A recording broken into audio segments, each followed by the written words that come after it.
After nearly 40 years, the investigation into the Atlanta child murders is back open. There's longtime suspect Wayne Williams, but another investigation stayed almost entirely under the radar for decades until now.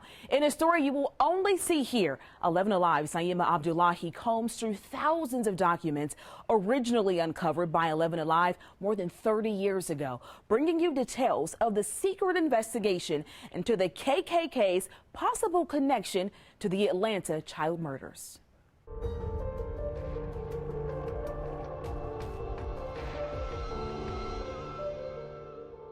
Explain to us what we're looking at. This is the official Missing and Murdered Children's Task Force file. These are approximately 30,000 pages. Retired 11 Alive journalist Paul Crawley covered the case extensively as the nightmare unfolded, terrorizing Atlanta's black neighborhoods between 1979 to 1981. But there was a separate, top-secret investigation that was apparently withheld from the public because Atlanta was, quote, faced with an extremely explosive racial problem, end quote. The KKK investigation, which was referred to as the 8100 file, investigated claims suggesting the Ku Klux Klan could be responsible for the Atlanta child murders.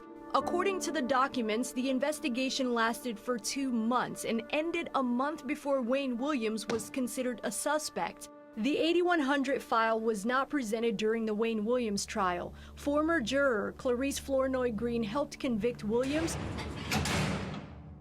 who's serving a life sentence for the murder of 2 adult men. How y'all doing? He was linked to the child murders, but was never convicted. Here you are, an Atlantan, and you convict an Atlantan, and a young black male at that. She stands behind her decision based on the evidence that was available. Do you feel if this was presented during that time that maybe it could have changed the hearts and minds of some of the jurors who were sitting in the courtroom with you? It may have, depending on what's all in there, since we didn't get a chance to see it. The operation includes weeks of physical surveillance, wiretaps on phone conversations, polygraph tests, and information from informants who knew the Klan members. The investigation closely focused on the death of 14-year-old Luby Jeter, outlining information that a Klan member was responsible for his murder. According to documents, the then GBI director, Phil Peters, asked for it to be kept a separate investigation, that if the investigation, quote, leaked out, it would possibly cause a race riot, end quote. Documents indicate that Klansmen were followed for weeks to find a link between them and victim Luby Jeter, who apparently came in contact with one of them after he bumped his go-kart on a Klan member's car. The informant stated that the Klansman was angered by that and, quote, admitted that he wanted to kill Jeter, end quote. Luby Jeter's body was found February 5th, 1981. Documents reveal the conversations that were monitored.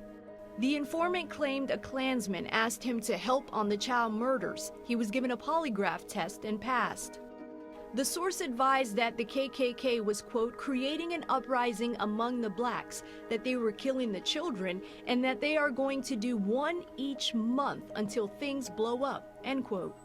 2 months after the investigation started, the 8100 file says the Klansmen were brought in for questioning and given a polygraph test and passed. According to the documents, that's when the investigation was considered closed. Based on 11 Alive archived reports, we found out what happened to the audio recordings of the wiretaps. That the tapes were in fact destroyed, that they were destroyed in July of 1981. Now that's 1 month after Wayne Williams was arrested, and the same month he was indicted for 2 of the black youth slayings. Decades after the killing spree started, the debate of who did it still continues. Crawley says this story remains just as complicated as the day he started reporting on it. It was pretty frightening for all of us, because we knew that whoever it was out there watching everything we did and said, and that was pretty scary. 38 years later, police are now tasked to find out if the killer is still out there, watching, or if it's the man currently locked up.